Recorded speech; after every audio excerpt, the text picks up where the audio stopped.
Hey, Yeah. Max. How are you, Hey, buddy? I'm good, man. How are Good. you? I'm doing great. Good. So what were we going to talk about today? Let's talk about automating content and messaging around the buyer's journey, Okay, cool. right? So So, yeah. Talk to me about where you want to get started. yeah, so, let's start with awareness and Hmm. engagement and then, after like free trial if you have one. Hmm. What's that messaging like? Yep. Once you buy, what does that look like? What retention messaging is like? Hmm. And then getting the flywheel going, right? Yeah. With getting your customers to be your champion. Yeah. So let's break that down a little bit. So like when I think of the buyer's journey, right? I'm thinking about awareness, consideration, decision, right? Yeah. And this isn't, I don't think this is for everybody, but for me personally, that standard awareness, consideration, decision ends when they make a purchase, right? Does does the customer journey start there, and like do a lot of people consider the buyer's journey to be this like overarching process that goes past that decision making process? Yeah, totally. Hmm. My baby's coughing. I'm trying to, I think she's okay. I'm on baby monitor Daddy watching. duty. Yeah. So like the reason I look at it that way is I like to try to like simplify it, right? So awareness, consideration, decision, right? Yeah. Someone's aware of some sort of problem that they have. They then are considering different ways to solve it. And then they are deciding which sort of thing they want to buy of those different ways to actually solve it, right? Yep. That's like a hyper simplified way of thinking of it, but like that to me is the buyer's journey. It's everything leading up to the decision that you make, right? So usually that framework is like pretty good for folks who like maybe have already decided who their ideal customer is and they've built out a really good buyer persona and they understand like the goals and challenges of that fictitious person, not fictitious, but like, the semi-fictitious representation of who their ideal Their customer is, right? profile. Right. Yeah. Yeah. And it really tells you like the what that someone's looking for online. Like why, like what sort of goals and challenges is someone going to have that's going to cause them to go use a search engine to go look up certain content, and hopefully they find your content and you become a thought leader and build trust with them and stuff like that.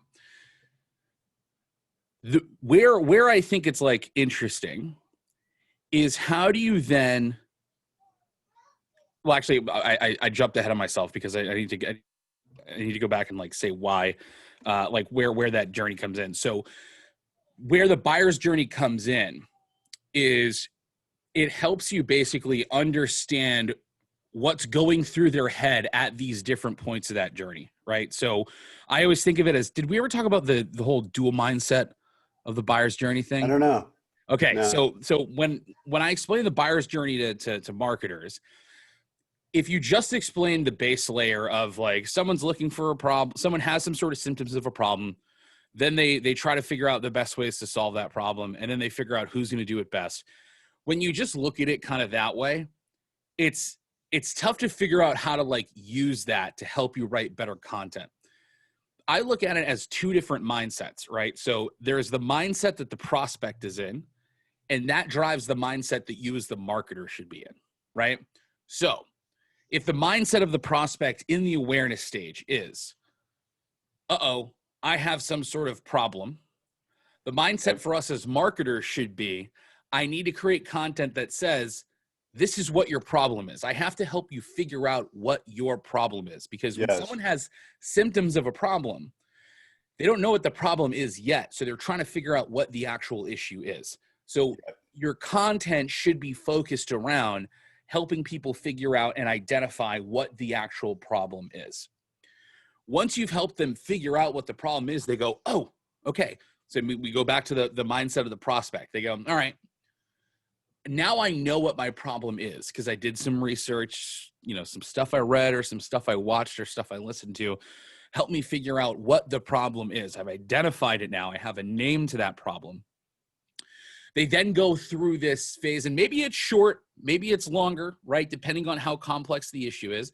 They try to decide the best way to solve it. So they're sitting, okay, I'm doing research now, but my research is I have this problem. What are the different ways I can go about solving it? Not the who yet, not who's doing it for me. The way that I can get it done, because as humans, we love to self-solve as much as we can. That's why we use the Google machine so much, right? Because we crave instant gratification. So you as the marketer, then, the content you're creating, while you already understand the subject matter, because you know what the goals and challenges are, and you know what's important, and you know the interests of your buyer persona, now you got to create content that helps them say, these are all the different ways you could solve that problem, right? So you're keeping your content educational, because again, you should be educating here, not just trying to sell someone on your way of solving the problem yet when they don't even know if that's what they need. Key Right? point right there. Yes, very important. And this is where like a lot of people I think get screwed up, because they go, well, why would I tell someone to go solve their problem a different way than mine? Well, right. Or why would I give all my trade secrets away? Even worse, right? Well, why would I give all my trade secrets away? You want to build trust? Yeah. You demonstrate authority and expertise. Mm-hmm. We've talked about this before in our talks, right? Like there's one of two things that can happen. One, they look at that trade secret that you gave away and they try to go and solve the problem on their own, and it's too hard. They can't figure it out. And they go, oh, who better to hire than the people who like taught me how to do this, right? And have clearly demonstrated that they're an expert in whatever space we're talking about, right? Why people use personal trainers, right? I mean, it's the same reason. Exactly. Or that person goes and takes your advice and goes and accomplishes their issue or solves their problem or gets closer to achieving their goal, whatever it may be, without hiring you. All of a sudden, you've created a promoter of your content, right? And that person hopefully will speak positively about your expertise, will share that content with other people, will look at you favorably in the future. So even if you're not a good fit right now because they don't need to buy you something, later on down the line, you taught them something that helped them and they didn't have to give you anything in return, right? There's value there. There is such a thing as creating promoters of your content, not just of the product they bought from you. Right. This is why people always ask, how do I get backlinks? Well, you write useful content where people learn stuff. Yeah. Why did you share that last article? Oh, because I liked it and it was a good article. Okay, then make articles that people are going to say the same thing for, right? Exactly. You know what I mean? Yeah. It's just, I hate that. People try to find the sketchiest ways of getting people to link back. And it's just like, if you give someone a reason to link to the content, like that's what you should focus on. Anyway. It's all about, I'm getting off track here. Same thing with sales. No, it's the same thing, right? It's exactly getting in the mindset of helping people and identifying what their problem is and then giving them options of what they can do at that point. Yeah, even if it's not you, right? So your content should be framed up, like use the marketer saying, like, hey, this is all, now that I've helped you figure out identify and name the problem, these are all the different ways you can solve it. Is your way of solving it in there? Sure. Do you talk a little bit more favorably about that, or do you make the case as to why that's the better way? Sure. But you haven't yet earned the right to sell them like your brand, your thing yet, right? Until you've convinced them that your way of solving the problem is the best way of solving it. Then they move into that decision stage, right? So they go, okay, I identified my problem. I've decided on the way that I want to solve it. Who does it that way the best, right? And the thing with this is like the amount of time that everyone spends in these different phases vastly differs, right? You know, some people make decisions quicker than others. Some people already have a lot of outside information they need to make those decisions better. Some people, it takes a super long time. Sometimes it happens instantly. Think about it. You wake up in the middle of the night and you're thirsty, right? You go, oh, why is my mouth all dry? Oh, okay, I'm thirsty. That's the problem. What are the different ways what can I do from here? Right? Consideration. I can sit there and do nothing. I can go to the sink and drink out of the faucet. I can go downstairs and get a drink of water or a drink out of the fridge, right? Those are my three options. I'm going to go downstairs, right? Even though this is happening immediately, the buyer's journey just mimics basic human decision-making, whether it's short or it's a long drawn-out process, right? It's not rocket science. You know, I think a lot of people get really— It's made it so complex, Max. Come on. Like they make it so complex, but it's super simple, right? It's basic human decision-making. So the question is, how do you take a tool like HubSpot and not like use it just to push your content out, right? Like when we talk about nurturing leads or anything like that, how do we identify where someone is at in those decision-making processes based on stuff we've learned about them through their behaviors on our site, right? And I do think this is something that like you kind of have to already have like a little bit of a built out sort of either content library or a decent amount of content to like do this really well. But it could also be something that you kind of plan for in the future. When you're thinking about identifying what stage someone's in, right? Because that can really help you determine what sort of content you send them via email or smart content on your website or whatever it may be, right? You got to say like, all right, I'm getting these leads. They're converting on content. They're interacting with my website in different ways. Like, how do I identify that they're in a certain stage, right? Like I've seen people put a custom field in HubSpot called buyer's journey stage and have awareness, consideration, and decision. But the question is like, what sort of workflows in the background are actually triggering that? And what sort of logic do you have to say someone's in this stage, someone's in this stage, someone's in that stage, right? Exactly. And let's unpack that, because I think that's important, because this is where it goes from this, you know, kind of like high level concept of what you're talking about to a tactical, okay, so great. How do I do that? Do I start getting a flowchart, you know, app up and start diagramming it out, or what do you do at that point to be able to map the content and then fill it in with the right kind of message? Yeah.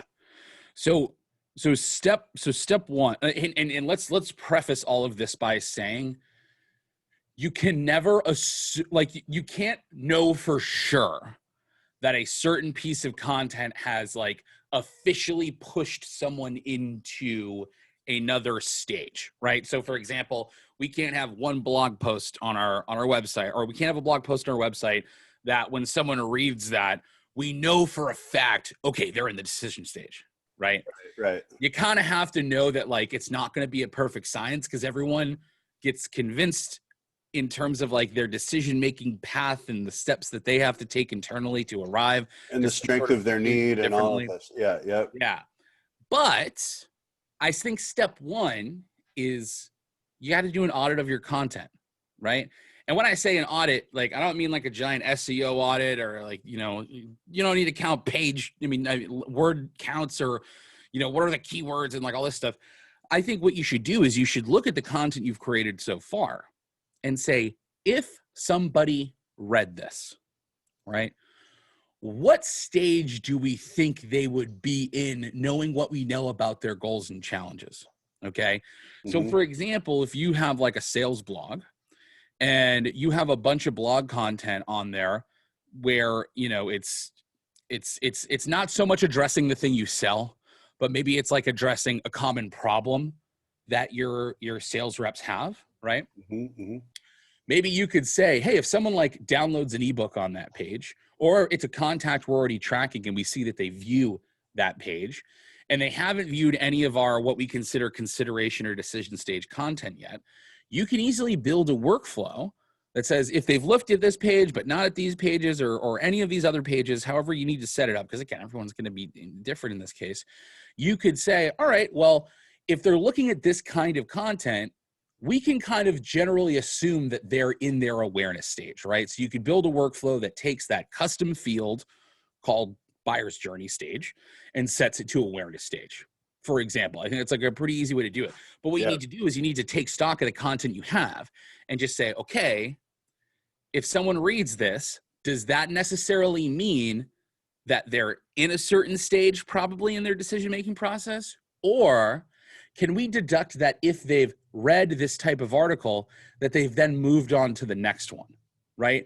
It's a little different. So like, for example, if you had an article that was, you know, if you had an article that said, for instance, you know, the 3 best ways to solve XYZ problem, and one of those ways was the thing that you sold, right? So you could identify that someone read that piece of content.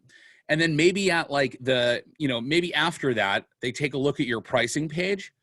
That's a pretty good indicator that they're in the decision stage, right? Because they've read a piece of content that helped them kind of work out what sort of way to, you know, how to consider what sort of way to solve their problem. Yep. And it convinced them enough to go look at your pricing page. that's a good indicator that they're like in that decision-making process and they're looking at the who now, right? Right. If they've just read that content and haven't looked at like a pricing page or anything that had to do with buying your product, maybe they are just in the consideration stage, right? So like step one with like the workflows and everything, you have to figure out what someone reading some sort of piece of content tells you about what stage they could be in, what like different combinations of reading types of content that you have would tell you about what stage to put in. And, you know, building whatever workflows you need, obviously trying to keep it as simple as possible because this could get infinitely complex very quickly. Yeah. Right. But if you have a pretty good handle and you know what your content's all about and you build it around like these different stages, it should be easier. Right. Yep. Like that's step one, right? Is like having some sort of tagging system that looks for certain things to happen and makes a determination of what stage of that journey someone's in. Now that can help you in a couple ways. One, it gives you a little bit more insight into like the leads that you have and what stages of the buyer's journey that they're in.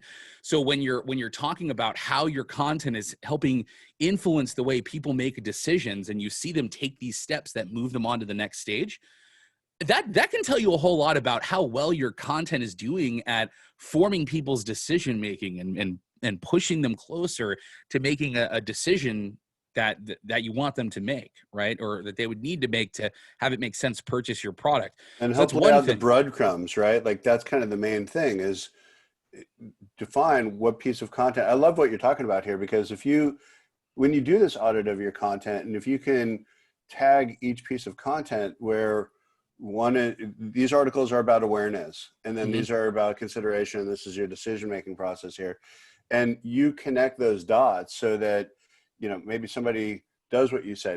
They see an awareness article, they go to the pricing page. At that point, you want to serve them up maybe through an automated email, something about consideration or even something about decision at that point that will help lay that breadcrumb path out. Yep. So that they know where to go from there. And it helps build you better automation that's based on where you can assume that they are at in the decision-making process, right? Yeah. And I think it just helps you be smarter because like, what's the alternative to that? Everybody goes through the same email drip campaign that you have for months, right? Or if someone downloads a consideration piece of content, like you're just immediately hitting them with like, go book a demo, go book a consultation, go book a sales call.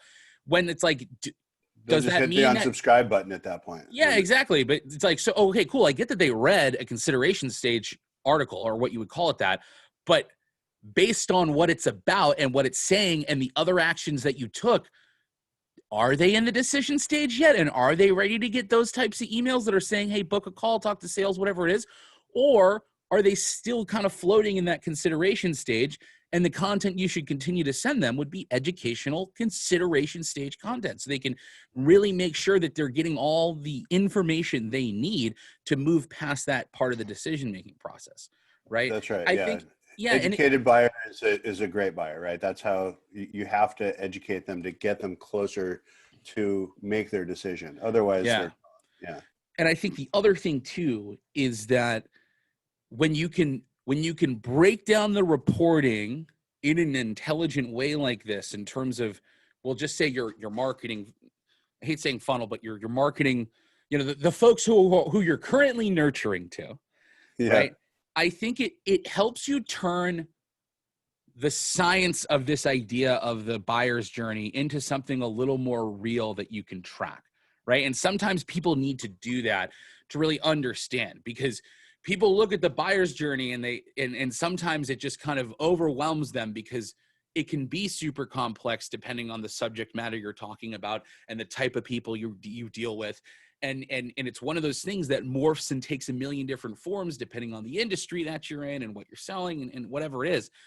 But if you can break it down and make a couple of use some educated speculation to introduce a little bit of automation and think critically about the mindset that someone's in when they consume a piece of your content, what that means when they consume combinations of your content, the order in which they do it, it's totally possible to like be able to track it. And like, wouldn't it be great if as marketers, you could sit down and say like, hey, we've got 1,000 people that have downloaded our content. We've identified 500 of them that are in this awareness stage still. And based on this automation that we have and how we're watching the way they interact with our site, we can confidently say this month we moved 40% of them to that consideration stage, right? It turns the buyer's journey into like a real tactical thing that you can measure. Totally. There's a lot of legwork you have to do to get there, right? But so for some people, it's going to be right overkill. There. Yeah. For some people, it's going to be overkill. But like I think if you pay attention to it, it can help you get a lot smarter in the way that you nurture. So you're not just blasting people with emails that are just like, okay, next stage, next stage, next stage, next stage, when they're not actually ready to get that, Yep. I've seen a few people do it, not a ton, because I really pulling this off inside of HubSpot, I think involves a really good kind of comfort level with the idea of custom contact properties, a really good comfort level with the idea of having a number of different workflows that have very specific tiny jobs, right? Which is kind of the opposite as to the way a lot of people look at automation. Like when folks look at workflows, a lot of the times, I think their first inclination is I should make the ultra giant mega Christmas tree of a workflow that runs my entire business, versus like I should have a number of different workflows that have very specific jobs that do very specific things, but they all work together very well, right? Yeah. But yeah, that's where my mind goes. I mean, it's hard to like for me to show you what this would like actually look like in HubSpot without a bunch of content already built, right? Yeah. But it starts with the audit.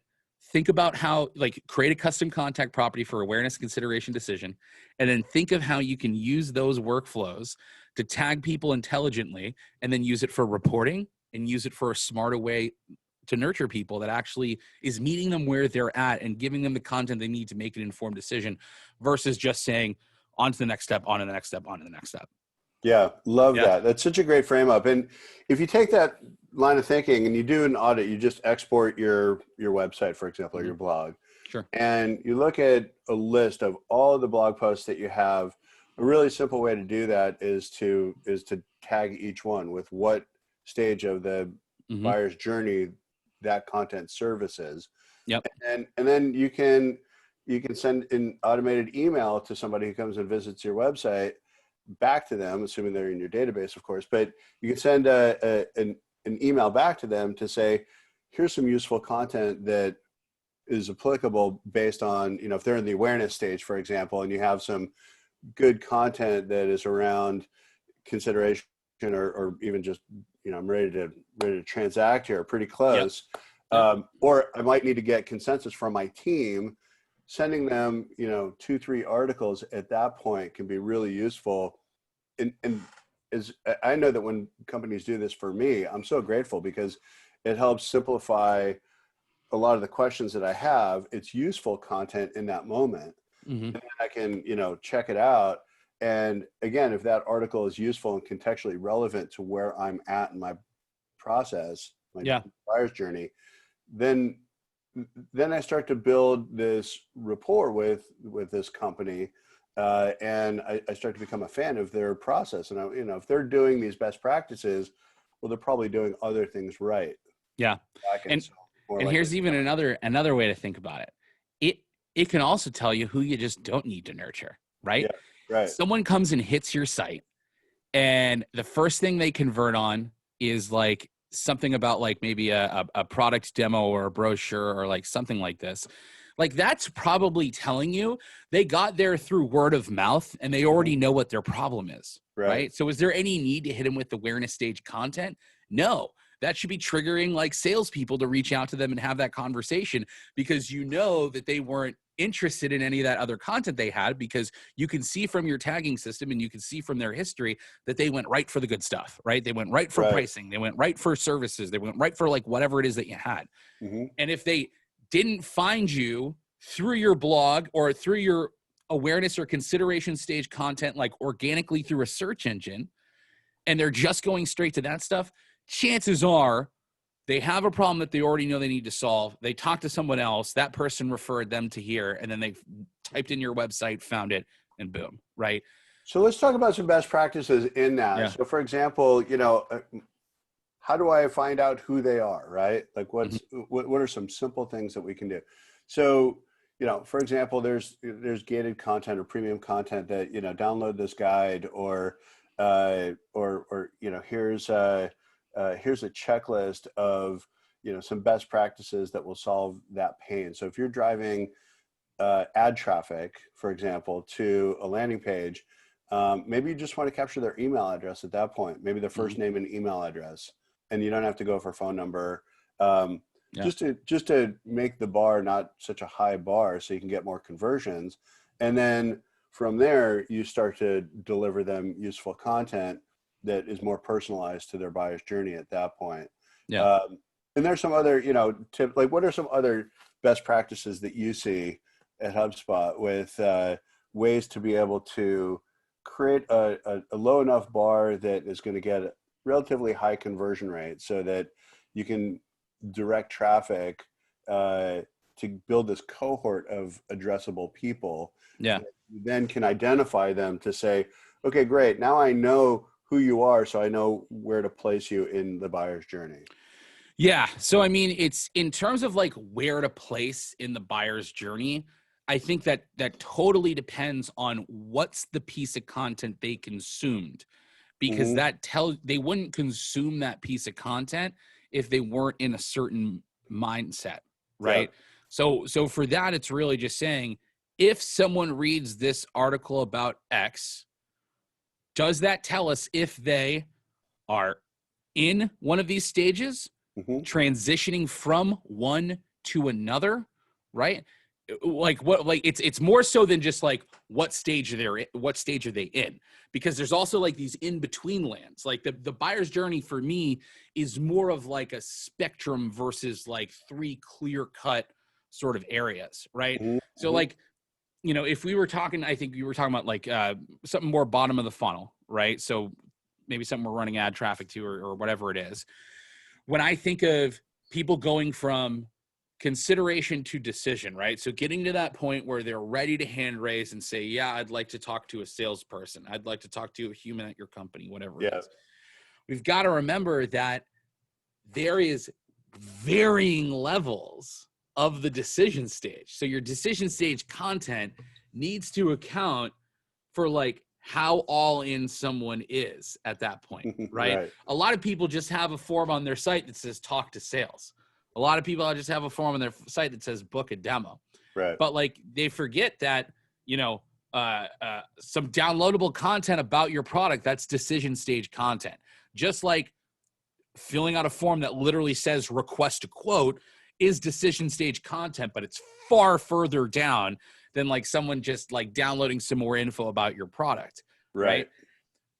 When people start getting close to that, to making that buying decision, they still, not everyone, but there are plenty of people that have that, fear in the back of their head of,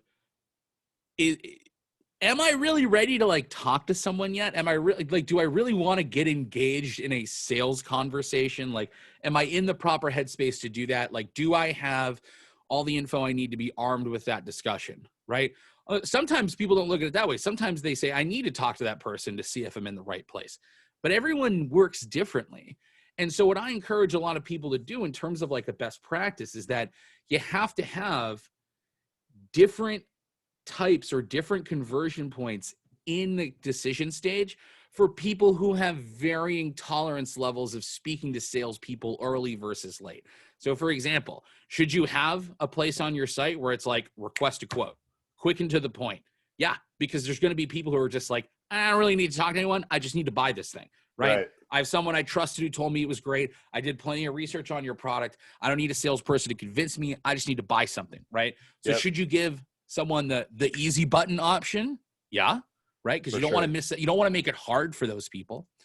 Are there going to be people that want to talk to like a salesperson? They're like, yeah, I want to talk to a salesperson. I'm still not totally convinced yet, but like, I'm not afraid to engage in a sales process, right?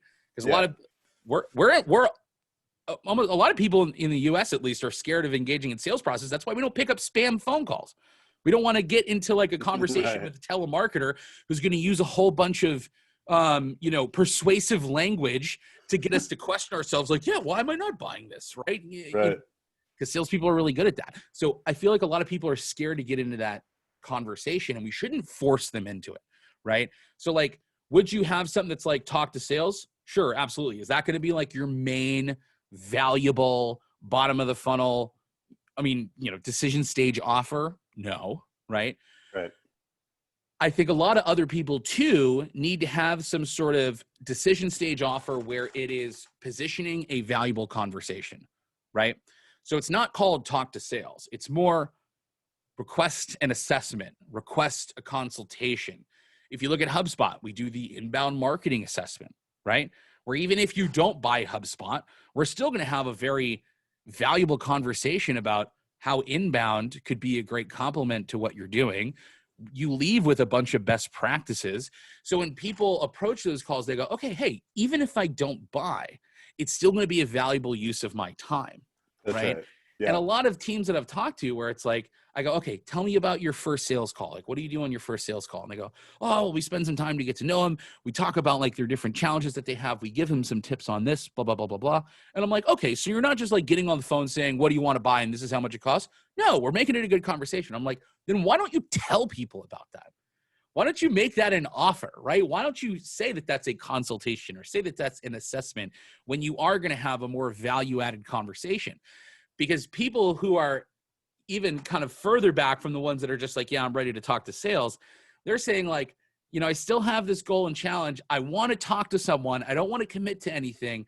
And if they see some sort of conversation like that, they go, oh, well, even if I don't buy, I'm still going to get something out of the conversation.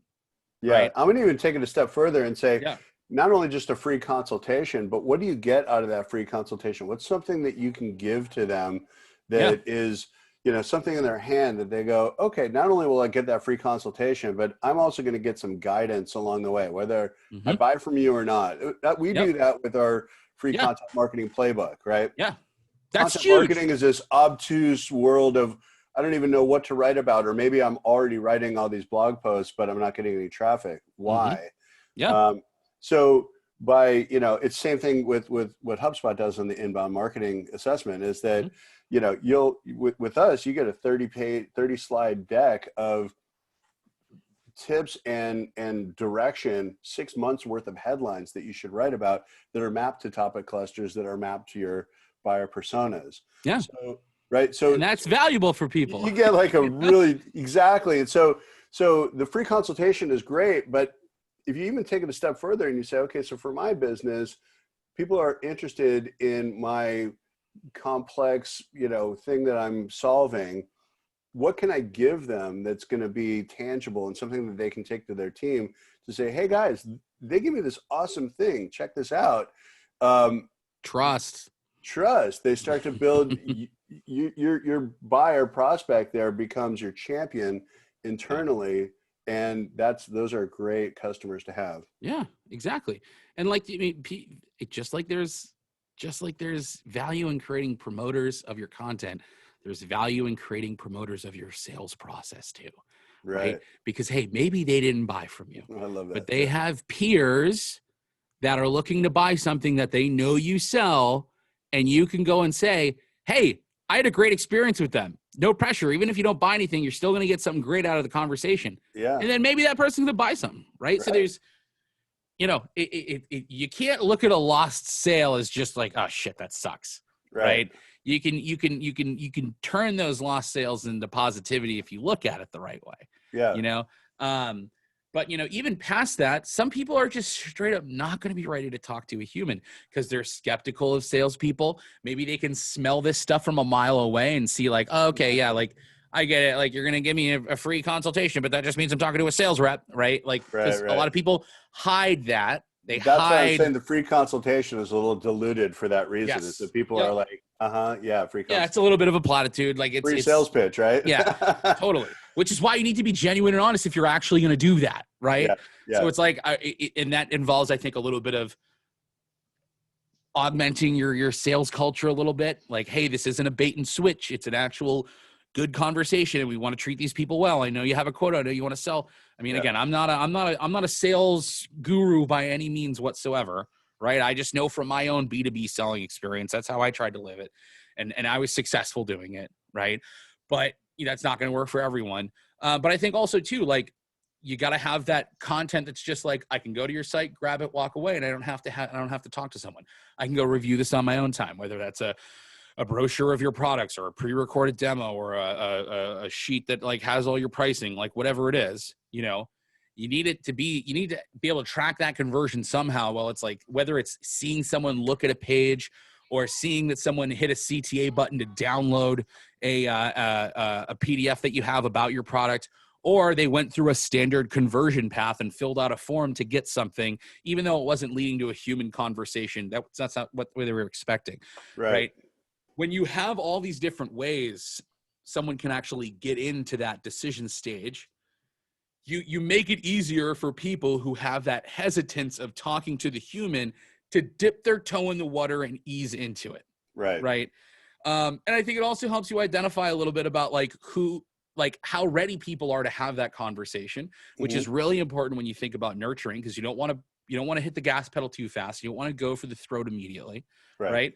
But like, if someone were to come and download a brochure about the prices or features of your product or whatever, that's a great reason to trigger some sort of automation from a sales rep saying, hey, saw that you downloaded this.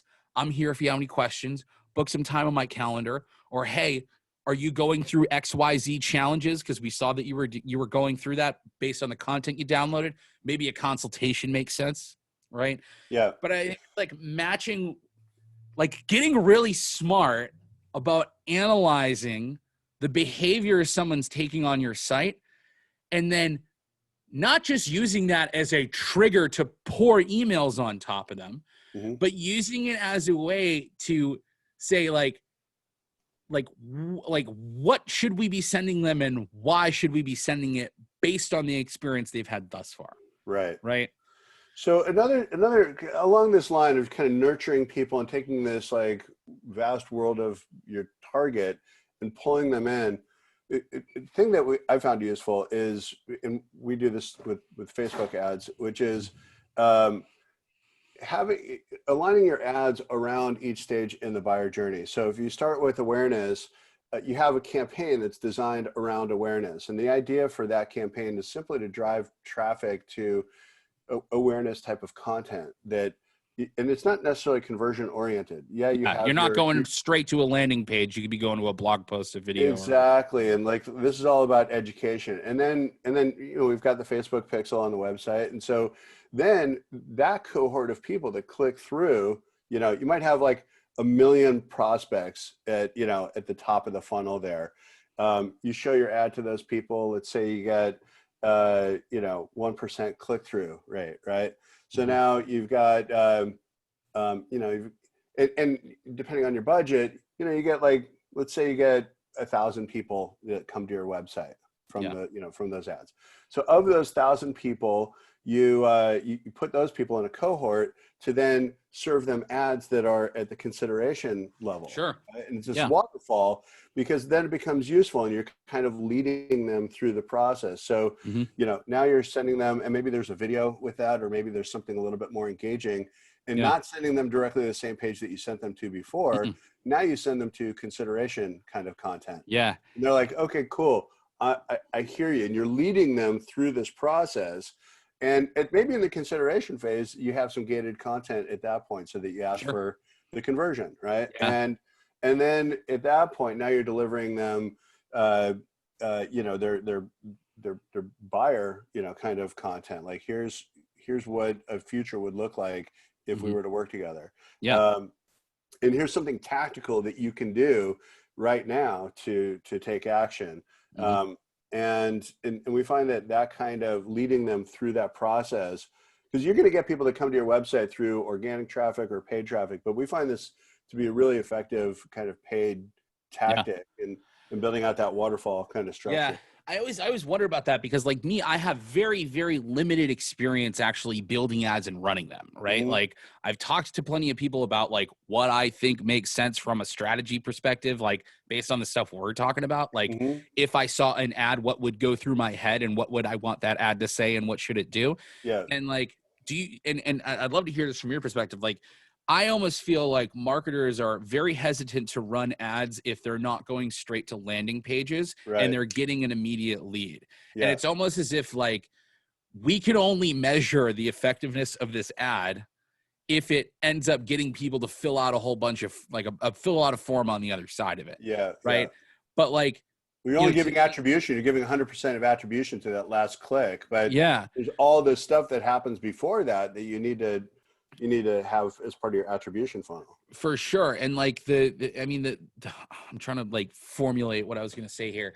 So it, like to me, when I see ads in Google, it's usually always saying buy this product, buy this product, buy this product. Right. I'm hardly ever seeing an ad in like a Google search result that is like looks like it's just going to like an actual blog post. And it's really right? hard, especially if you're a B2B company and your clicks are, $6 to $15, per click. Why wouldn't I send them to to a thank you, to a landing page? Why would I send them to a content page? What, Yeah. that's And I think of it. So because here's the thing, there's a little thing that goes off in the back of your head when you go and Google something and you click an ad and you hit that page and immediately it's like, fill this form out. You're kind of like, oh, I know why they did this. And you leave, right? You immediately get this, you get hit with this negative taste in your mouth, right? Versus just an answer to the question you were looking for. Right. And like, to me, if I were to click an ad and I don't have to do anything else to get that answer that I'm looking for, and I learn something from the page that I looked at, to me, I'm going, this is different than every other experience I've had clicking an ad before. And that fills me with a whole bunch of positive vibes around this site, this business, this organization, whatever, that just offered me that experience because it's very different than what I'm used to. And to me, is that $15 a click worth more if it's just a lead in your database that's never going to talk back to you again? Or is it money better well spent if you're creating a positive experience for someone hitting that and maybe, just maybe, they'd trust you a little bit more. Maybe, just maybe, they'd continue looking around your website, continue to consume your content, maybe come back on their own later on. Versus just like getting that, like having to be like, oh shit, I have to fill this form out. Okay, here's the form, whatever. Right. I'll unsubscribe to this email after they send it to me. But you know what I mean? Like even though it's not the obvious path, right? Like the obvious path is take them directly to a landing page and try to convert them. But if you take this Facebook concept that I just mentioned, what's interesting about that and what you're talking about here is, let's say you pay that $15 a click to get somebody from Google on a very targeted question that they have, and then you get them to your website, you deliver up something that's useful content in that moment. Maybe they raise their hand at that point, maybe they don't, maybe they're just grateful that, thank you for answering my question, that was awesome. But because you have the Facebook pixel on your website, you can now serve up Facebook ads that kind of guide them through that process at that point, where Google can be an assist to your Facebook ads, and you cross-pollinate, in that kind of way, so that your entry point is through Google, but your nurturing path is through Facebook and messaging until you get their email address, so that you can then convert, because your email address is going to be your email list is going to be your best converting source of traffic. But aside from that, because that's like a really curated kind of list, there's this up funnel kind of audience that you want to nurture down this path. So we find that using Google as an entry point, Google ads as an entry point to get them in, and then remarket to them through Facebook ads and nurturing them until you get the email or the form fill and then the sale. And that's brilliant because they look for a problem and do the searching on Google, but then they spend their time on Facebook. Yeah, they're like, God, these guys are like all over the place. How do they know? And that's So the thing. smart. People are starting to get really smart on retargeting. Yes. Right. So like, you know, when I was an implementation specialist, the funniest thing that I would always experience is like, I would get a new customer, I'd go do a bunch of research them on their site. And then for 3 days when I'm looking at Facebook, it's just them all over the place. Right. Yeah. But the ads are, buy it. Here's the product. This is what we sell. This is like, come like buy it. Nothing educational. Right. Right. And like, if you're going to click on any post or link in Facebook, you're clicking it because it's something that you're interested in. You think it's going to add value. Mm-hmm. You tend to kind of ignore the ads unless they're really well done, especially like really good video ones. Right. Mm-hmm. Mm-hmm. But, you know, again, Facebook does like a fairly good job at disguising those posts, right, to make them look like regular posts. They just say like sponsored or whatever. It's faded. It's a little difficult to see if you're not looking carefully, right? Yeah. But I'd think using that strategy you're talking about, if you're leading with your content and saying like, hey, okay, so I've set up some automation inside of HubSpot that based on some content that people have looked at, I can deduct where in the buyer's journey I think they are.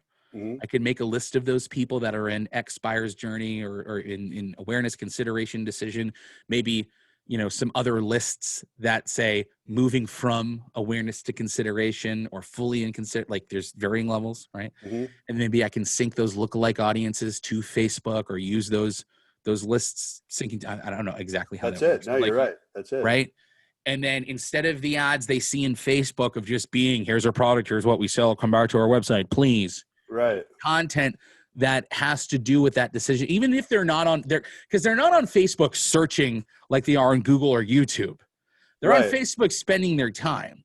And they're reading articles and they're clicking through on, you know, oh, that is interesting to me. Let me check it out. And that's pretty cool. I like this these happens guys. to align with the thing I've been researching at work. That's weird, right? Exactly. Like, you know what I mean? They know. Yeah. So it's you could get really smart with it if you really pay attention to the buyer's journey. But like, you know, I think too many people are seeing it as just like this fluffy concept and not actually thinking super critically about it because they start looking into it and it either seems too vague or too complex depending on how you read the words of the different stages. Yeah. And they're not simplifying it into just being like, oh shit, it's just basic human decision making. Right. And then there's a lot of stuff you can do if you use that information creatively inside of HubSpot and throughout whatever other tools that you're using. I love it, man. This just takes this whole complex thing of millions of dollars that get blown by just directing traffic to the bottom of the funnel, thinking that, you know, it's already like, let's go, let's get married time. And it's like, how about, you know, how about dating first? How about like a little, you know? Yeah, but and also what, like, think about the poor marketer who has to manage that database. What's worse than having a million shitty leads that aren't going to do anything? Right. And you're just like, what do I do? Do I delete them? Do I just keep emailing them? Like, what's going on? Like, and then your database turns into a disaster. Why is it so low? Yeah. And you know, with me, like I remember, I can't remember. I think it was, maybe it was Drift. I think it was like Drift a while ago. Someone wrote this article that's saying like, we ungated all of our content on Drift, right? Mm-hmm.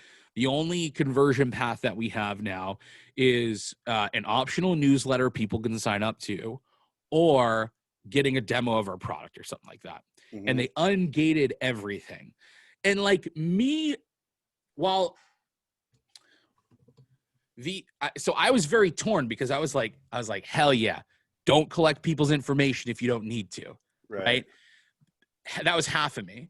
The other half of me was like, you're kind of leaving a lot of this up to chance, and you're kind of removing a lot of the job of a what we must be nice when you're venture backed like that, right? Exactly, right?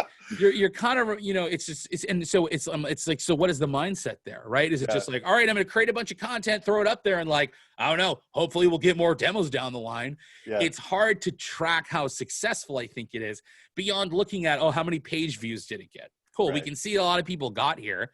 But are we changing hearts and minds with this content? You know what I mean? So like I I think a lot of people look at the classical landing page and think it's kind of like dying, but like, I mean, I don't think so. I think it's always going to have a place where as long as it's done right, it's a reasonable exchange of Yeah. valuable information for valuable information At the right right time, right? And the key thing is just at the right time. If you put it in the yes front of the line, and imagine like walking into a store in a mall, right? And you walk into a store and they're like, I'm sorry, before you come in, can I get your name and phone number, please? oh You're like, hey, screw that, that's man. I'm not literally coming in happened to here. me before. I know that. You know what I mean? Like that, people try to do that. And like once I started getting smart on the whole marketing thing, like, I always wonder, I was like, why are people asking for my phone number and email when I buy something at the register?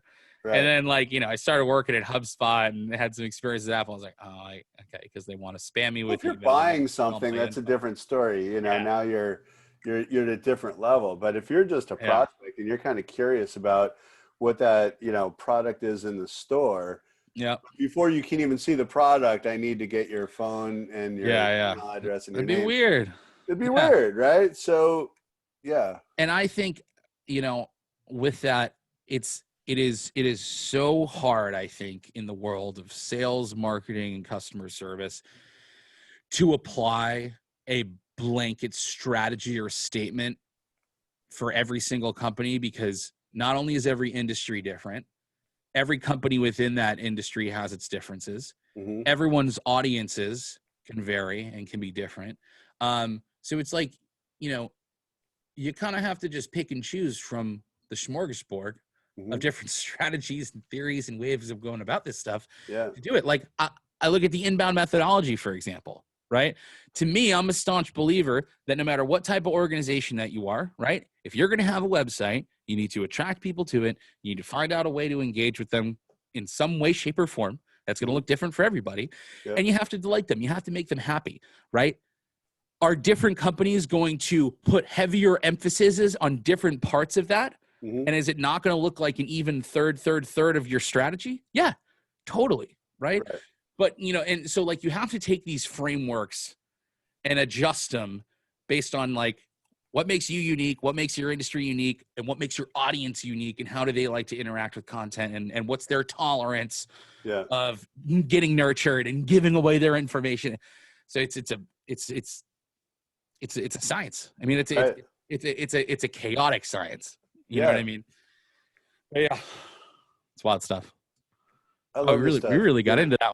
That was great, man. Really, really useful stuff. And again, I love the backdrop of what's in the mind of the customer, and then tactically, how do you implement these strategies? Yeah, 100%.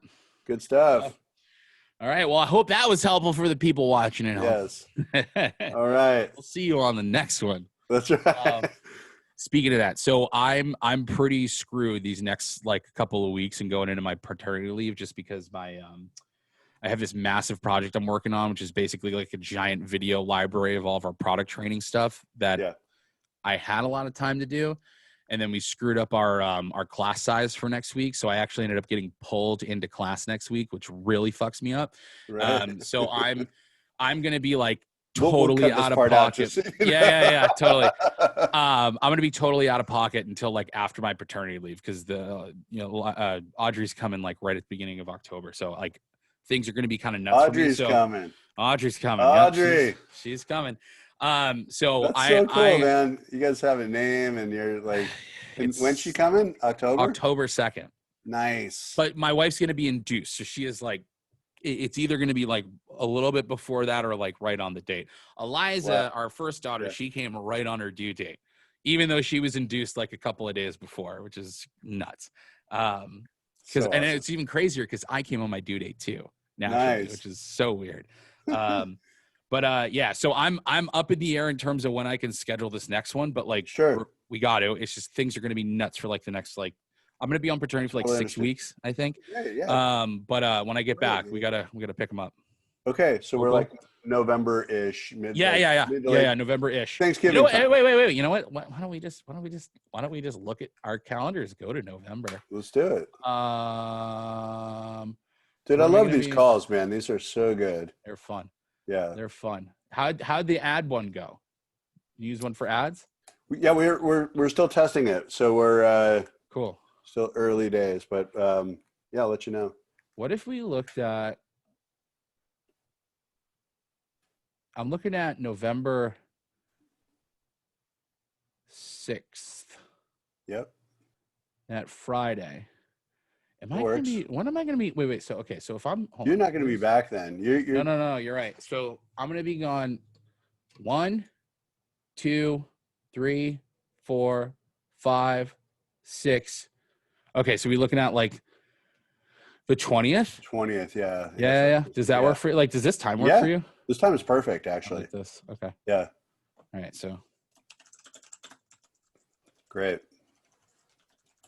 who knows, dude? I might end up I'm on my paternity leave if it's. I have no idea what it's going to be like going from 1 to 2. So who knows? You may hear from me just being like, Andy, I'm bored out of my mind. I need to do something. I need to talk about something. Yeah.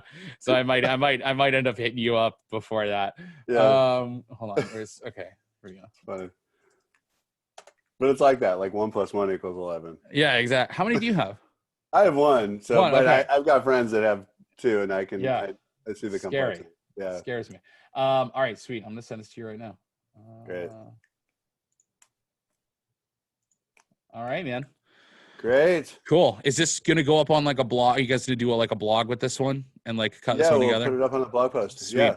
Let me I'll send you the link. All right, that sounds good. Let me stop the recording here.